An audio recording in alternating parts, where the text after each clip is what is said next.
to play Clinks. I'll say Ehome because I predict someone, right? Yes. Now you got my prediction. Okay, Alright, I take it guess over, I'm a loner on this front then. Yay. Well, it's a good chance for me to catch up after what was... I don't think we could be blamed for the prediction of the last game. Like, that really could What do you mean we? I was right. Yeah, okay, well... The rest of the people who are like myself who backed OG cannot be blamed for the prediction in the last game. It could have been won by both teams multiple parts of that game. Yep, absolutely. I think Ehome were winning really hard, and then they kind of threw it away. Yeah, and OG were winning pretty really hard, and then they kind of threw it. It went like back and forth. That's the mark of two teams that are pretty evenly matched and a really exciting game. So the reason I have a bit of a hard time completely predicting this game is that there's a lot of stuff I haven't really seen too much. It looks like it's a mid-Rubik that will be played by ASD against supposedly Clinks. Don't really know how that lane goes. Seb is playing Razor. Yeah. We've got... And then you actually question, like, so is Seb now taking this Razor to the top lane? Where's he head with this one? Do you put the Juggernaut into the off lane? He's got Stout Shield, 4 Ironwood Branches, and 6 Tango, so it looks like Juggernaut's like putting him for the long haul. Well, the good thing about Razor is that both his side lane matchups are pretty good. The hero's good against Huskar, and it's good against Tiny, so he definitely has some pretty good options in these lanes, but the thing that I still want to go back a bit to the Clinks, because Kyle was talking about Heaven's Halberd, but this new Clinks with the Burning Army is a bit like... It's a bit confusing because you put down this ultimate and it keeps auto-attacking these fights, and it's kind of hard to grasp in the game how much damage it's really dealing until you look at the post-game screen. You're like, wow, Clinks did 20,000 damage. It does so much, and like it can sometimes be like really easy to pick off, and that's what I was wondering for Ehome. Like, do you actually get the Huskar to stop and take this out? Because the rest of the Ehome team will not be good at killing off the Burning Army. So that's a good question. So how do you deal with this? Do you turn Rubik into the damage dealer? You get him with his plus 60 damage, and maybe then like he can actually help out. But I think the really important thing that you pointed out is this like Huskar as the centerpiece. I think the goal for OG is to they're kill... They're going to walk into each other. You'll have a moment as here goes your big jump out already. Grimstroke in a world of hurt. Thompson wants to help out. The damage, however, is just way too much for Grimstroke to survive through. The Elder Titan, the searing arrows from Thompson did some work, but I don't think OG were ready for 5 heroes from Ehome to contest the point. Notal did have the big stun, and Ehome, they're not giving up on it just yet. It's a nice 3-man Stormbolt. But Innocence controlled through that Fortune's end was really problematic. Forced a very early spin from ILTV. Yep. Trading 1-for-1 there, OG. They ran into the enemy's high ground and got overwhelmed in numbers. If you get a 1-for-1 in that, it's not really that big of a disaster. That could have gone way worse. They may still get the runes too, because no one's nearby to contest Seb for the top 2 runes. Yeah, Seb's getting these ones, and Juggernaut's heading back down for the bottom runes. Yeah, they're too late. Notel actually went all the way back to base just to heal up, so it doesn't matter what he expended, what he lost. This ain't no snowball fight. No one from Ehome is able to do the same thing. And it will actually be okay. Got 3 runes. Yeah. OG. That's a pretty even trade overall then, because First Blood went to Ehome, but OG got an extra rune. That's pretty much the same. Now, the thing I want to say about this Huskar Oracle thing, it's a classic combo. Everybody's seen it. Like, you ulti the Huskar with Oracle, and he heals a lot during it, blah, blah, blah. Yep. So, if you're OG, I think your goal in these fights for Clinks is to find and kill the Oracle, because that's how you kill Huskar. That's what I was wondering, if you have more of the more uncommon build for the Clinks, if you go for something like an Orchid early on, just wrap in around the back and just become the hunter. Thompson is the king of like different styles of builds, right? That's really bad for the Burning Army though, right? Yeah, it's terrible for the Burning Army. Yeah. So you kind of have to choose here what your focus is. My concern is if he goes for a build that only really kills Oracle, that they might still not be able to kill Huskar after that, because their only other... Like, they have Juggernaut, who's pretty good at it, and Razor, who's also okay, but there's not that, like, massive physical damage burst or spell burst hero that's just going to instantly take him out. So, we'll see how it goes. Above all, I'm just curious. I feel like this game is kind of a curveball from both teams in what they've picked. Oh boy, Destiny does so much damage! Combine it up a little bit with damage from the Huskar. He went Inner Fire as his level 1 ability. That's not something you see every day. It is not, but it's to try and push away this Venom, or is that just because of the early fight? I think he wants to push away the static link. Good point. It's obviously, this matchup is different than it used to be. It used to be super Razor favored because you would just link and then you would just run down the Huskar, but now Huskar actually has a defensive play against you in that Inner Fire. It does, however, cost 75 mana, so over time, both the Huskar and the Razor will actually have mana problems in this lane. It's worth thinking about. Speaking of problems, I'm keeping my eye on ASD. I feel like this is almost a sacrificial lane. Thompson hits him with a Searing Arrow, yeah, because Fadebolt can hit back and reduce that damage, but at the same time, the amount of consumables that have been burnt through from Rubik. He's got the Courier bringing out another salve for him, bottom lane.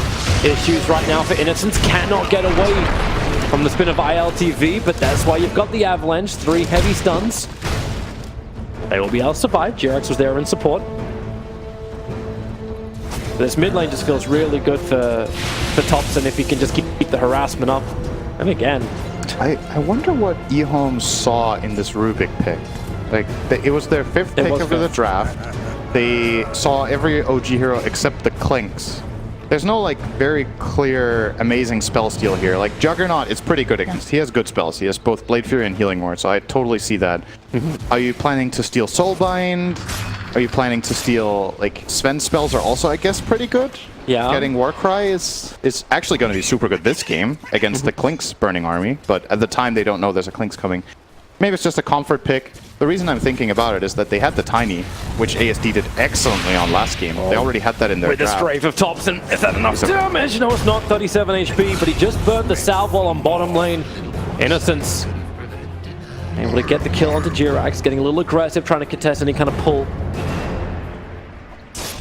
But Rubik has already had to TP all the way back to base and now walk in towards the mid. This is dangerous just because it's Thompson. Like, it doesn't even matter like what hero he's on. It's just the fact you're giving Thompson early farm, early power. He's winning this lane super hard. Yeah. He's almost 1,000 net worth ahead minute 4. The side lanes also weren't looking that great, but look at top lane with 8-2 versus the 13-16 of Seb. ILTV's doing a good job of the bottom lane too, but they start off with a little of a Stormbolt, just Notal creating space, try and isolate this ET. And again, Thompson just pushing Rubik out of the lane. Like, he's just burned his salve and tangos. All consumables gone. Then bottom lane Innocence. ILTV will stay with it. Jirax gives him the stun. They get a spin just in case any kind of problems. Extra damage and Innocence goes down once more.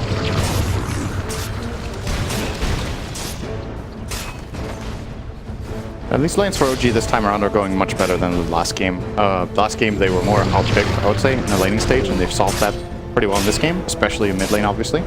But the Huskar and Tiny are still doing fine. The concern for Ehome is simply that I feel like mid Rubik as a hero, it's pretty weak if you're losing this hard. Like, he doesn't have much to fall back on. Nice setup on the top. It didn't actually break the static link, so Seb's going to get a lot of damage stolen. They can turn this around into the Elder Titan. Yeah, they've got to go through the 5 armor of him, but it may still be enough. No, it won't. Heavy damage and Huskar. Well, even if he doesn't have the physical damage, he's still got the burning spears that will tick through. And this is around the 5-minute mark, so it's all about the contest for the runes, and it will be another 3 runes to OG. Yep. Jerax playing very aggressive in this bottom area, just really trying to bully away the Oracle all the time. Tiny has also been forced out of lane now by the Juggernaut, so OG effectively with flat out 2 lane wins. They're definitely winning bottom and mid, and top is more or less a draw. I guess it's a slight win for Ehome if you really look closely for it, but it's by so little that it's almost inconsequential. The biggest win is definitely this mid lane that Rubik. I'm wondering also when Thompson decides to move off mid. Like when does he decide to get involved in the other lanes? I'm not too... I haven't even played the new Clinks. Like, it's a very different hero from the old Clinks with this Burning Army, so like your feeling of timings and when you rotate and how you play, that's another thing. Like, I wonder if Ehome know. Like, this is not a common hero, so... Fantastic Invis rune, just lets Jirax easily set up for the kill. He actually takes it as well from Thompson, but it's just more space creation.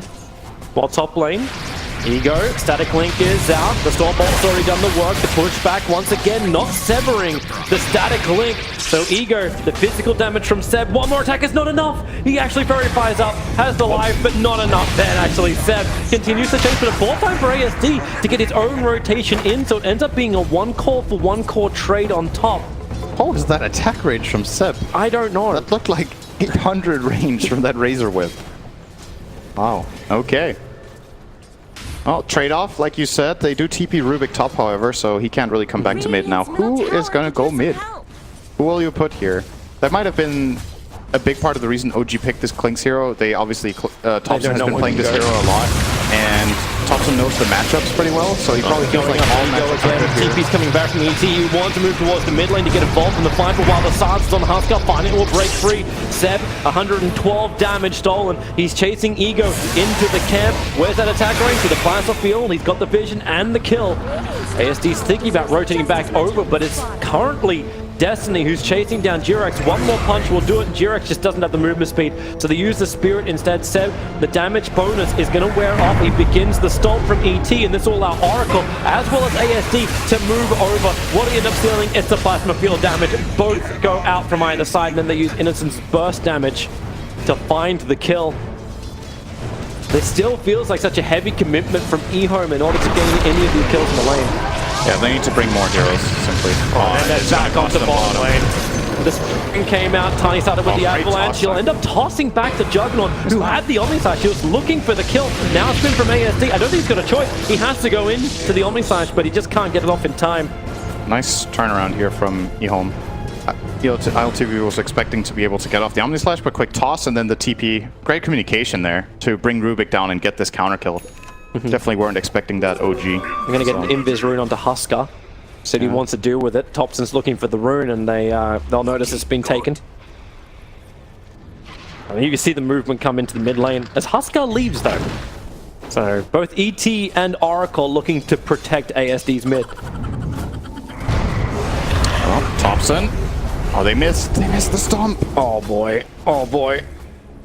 He turned the strafe on as well. Like, how much can you really dodge with that? He'll put it to the test in this game. It's good against Huskar.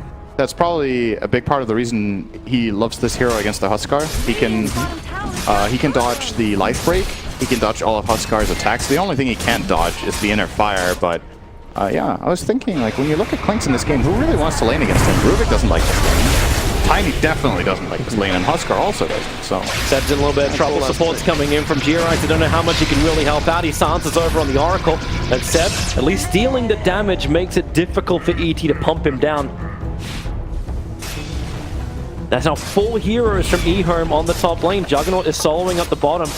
No TP supports coming in. Thompson's adding pressure towards mid, so Innocence will TP down to defend this.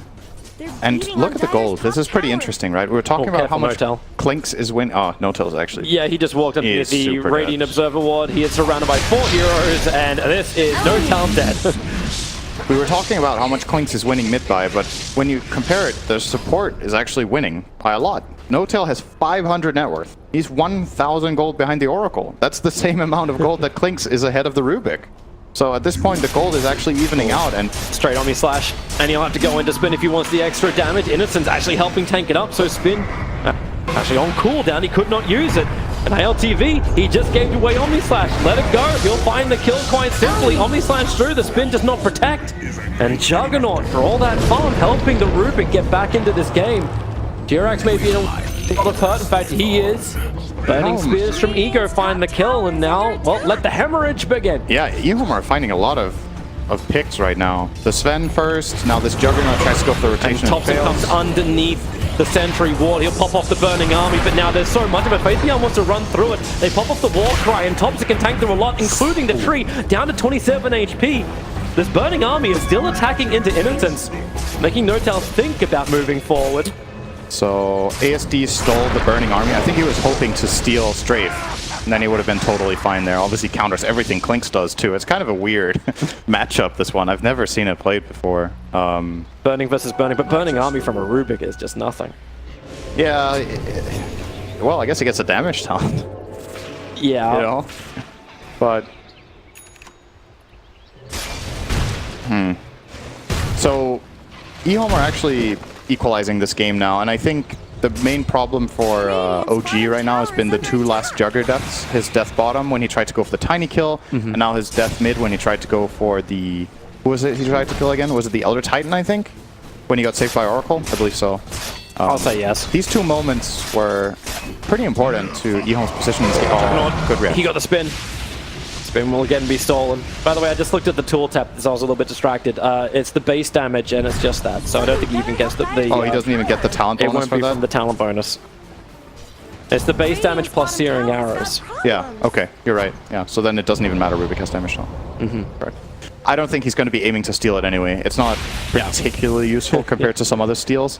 Yeah. But let's talk a little bit more about no-tail in this game, because I feel like Sven is one of these position 5s that it's fine not being super rich. That's why the hero can be played as a 5, but you can't really be this poor. He has to farm a little bit, which is what he's doing now.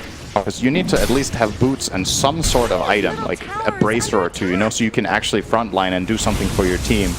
Right now, this hero is a liability. Didn't really do too well in lane. It's very far behind on net worth of the enemy supports, so they need to make sure that even if Klinks is having a great game, you need the whole team to be able to contribute. A poor Sven is almost literally just a war cry. But he has to be able to get in. Yeah. Now he got boots, minute 12, and that's the first quote-unquote big item that he needs this game. As long as he gets a level 4 Warcry and gives it to the Klinks and makes him unkillable, that's all he needs to do for the early game. It's right? absolutely the majority of what he needs to do, but it's hard to do without boots. Like, that's why we haven't seen no-tail much. It's been very immobile. Hasn't had too many options on making moves yet. Ehome are moving multiple heroes to the top lane trying to look for Thompson. Problem is he's just so elusive. Uses Strafe to push out the wave and then can just go inside the skeleton walk and just back off the lane. You don't almost need to carry dust to the Husker for when he jumps, but you got it on the ET instead. Yeah, but even the Huskar jumping the Klinks isn't going to slow him if he casts Strafe in time, so he can still probably just walk away. It's a bit of a tricky matchup. It's going to be really interesting to see how Thompson plays around this. He has a lot of weight on his shoulders, I think, right now. Not because OG are far behind or anything, but the Klinks needs to deliver in this game. So the last pick, he won his lane, and he's high level. They're going to try and fight up on top lane. The smoke on no-tail and Jirax. Extra TP support probably wouldn't go amiss. And in fact, here it comes. Coming in from Razor. Thompson visible thanks to the Sentry Ward that was down, but then the double stun. And now combine them together with the Soulbind.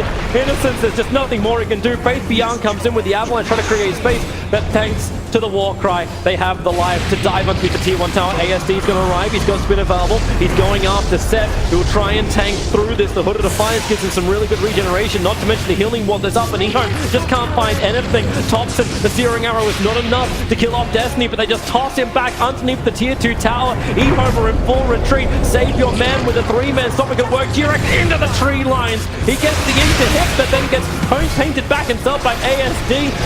Okay, well that's not a bad thing to seal. The straight for ASD. He's doing so much damage with his plus 60. OG, have you gone too deep again? What is going on? There's blood on both sides of the field, and they did not want to cut each other. That one moment is probably my favorite moment of this tournament so far, what we just saw. This toss play, he tosses the Elder Titan out, barely saving him. Then Elder Titan walks into the tree line, gets a triple Echo Stomp from the fog, and they overwhelm OG with this. You look at the situation, even if you look at it in a replay and you watch it in half speed, you probably feel like OG are doing something good. Like, this is really, really difficult to do. This is very beautiful play out of Ehome. That was so nicely done. And, yep, like you said, OG, they end up overextending, but that was not like one of those, you know, idiot moments where you're like, what are you doing? Come back to real time. no-tail in towards the mid. Well, they need a little bit more life. The Avalanche making it difficult. Even Bird Godstrike to get through the creep wave. Seb really wanted to find. Jirax was nearby. What have you got again? This time it's the Ink Swell. The ET Stomp. It only puts the Razor to sleep. No-tail still beating into the tower. And they got Thompson clipped by the Avalanche. And already the Sven goes down, picking up Seth, throwing him down. Omni Slash in the backline. ASD. He is solo slashed up by ILTV. The mid-tier 1 tower will also go down. It went to the catapult with the Burning Army cutting the back line. Ehome were they didn't have enough to fight, and they also didn't have enough people. Let's have a look at this top fight again. This moment is really good. So keep an eye on this tiny Elder Titan combination. It's not happening just yet, but you see the whole lead into this. They realize, oh, we can't kill Seb. But this is it. Yeah, so here we go. So he barely uses the stick first, so he survives the Searing Arrow. Now he's going to get tossed away by Faith Beyond onto ASD, who then runs him a little bit back. Now he walks into the tree line. It's like a good buddy-buddy program. Now he in return saves Faith Beyond with his triple stomp, and they turn around. This was really, really nicely done. And now trade-off with Strokes of Fate. killing each other, strafe steal from ASD2. This whole sequence was really cool to watch. That was very nicely done by both. Yeah. Really by both teams. The lead-in from OG was good too. Yeah. They just got outplayed in that moment. They had to have felt too like this is not one of those moments, but okay, maybe it wasn't on them. It was a forced error, not an unforced error, like we saw that's a good way of in the looking at first it. game one. Exactly. Okay, so OG put some pressure. They got this mid-tier 1 tower and took a pretty good fight. Huskar never showed up for it, like you mentioned. They didn't have the numbers. And now Ehome are going to take Seb, some initiative for Plasma themselves. field. That's a lot of damage already into Ego. There's what? Oops. Oh, he didn't work ult him. And now up to the hill. This is maybe a bigger oops with a 3-man hit. Thompson not ready to fight with the Burning Army just yet, but they've got the lockdown on Faith Beyond. The save has to be used. Elder Titan, he's waiting. He's got the splitter in 2 seconds. The Spirit is out. The Stomp will be able to connect. Tiny will fall, however. The silence were there from Jirax. Elder Titan begins his own TP out. He'll be successful in the tree lines. TP over. It's Faith Beyond coming in with the Avalanche combination against Thompson. The Clinks was hunting for more kills. Now it's OG with 3 heroes dead. Juggernaut and Grimstroke are in no position to contest Roshan.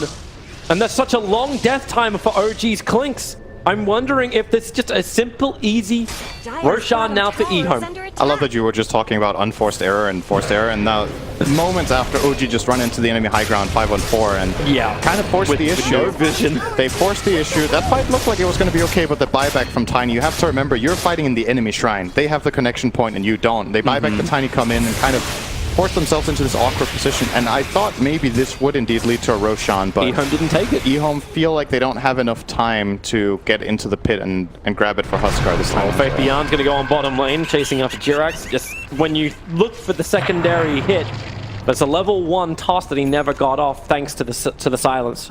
Yeah. I think Jirax dies there if he doesn't get that silence off, or at least is close. Thompson's checking the pit. He knows he's also not strong to take Roshan yet, even with the medallion now on him. He's looking for a good target to go on.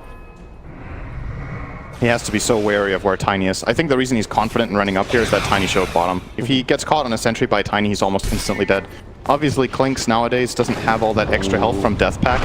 Radiant Scan, Faith Beyond comes in, gets the Avalanche tossing back over on Sven, but then he gets the double Stormbolt stun, not to mention the silence on Tiny. That's only a lot of man to fight with is spin on spin action. Thompson versus the Rubik, up he goes. Thompson will still end up going down into the Omni Slash. They're being kept alive, but now bounced down. Wasn't enough from the false promise. It's now ILTV trying to back out. The Huskar will survive, leaping himself forward. Jirax, he cannot repel that kind of firepower, literally from the heart of Huskar. OG, 5 heroes down. Now Roshan is doable. Yeah, they're definitely grabbing that here. And I think, again, the key thing, you really got to keep your eyes on Faith Beyond. He's doing so much work on his Tiny this game. OG, he felt relatively comfortable because Tiny was bottom just a moment ago, but he TPs in, gets this Avatos. This looks like it's not too good because of the double Stormhammer, but look at that beautiful Earth Spore going down the middle, catching them both. In the meantime, Rubik versus Clinks is being won by Rubik, and the moment that Clinks dies, this fight is pretty much just over. Yeah.